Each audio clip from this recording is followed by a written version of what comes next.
नवी मुंबईमधील खारघरमध्ये 18 तासांपासून वीज गायब आहे। खारघरमधील नागरिकांना मंगळवारची रात्र अंधारामध्ये काढावी लागली आहे। वीज नसल्याने नागरिकांची अनेक कामं कालपासून खोळंबली आहेत। वीज वाहिनी आगीमध्ये जळून खाक झाल्याने वीज पुरवठा खंडित झालाय।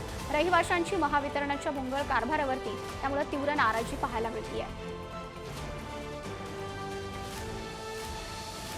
या ठिकाणी लाईट काल 3 वाजेपासून गेलेली आहे।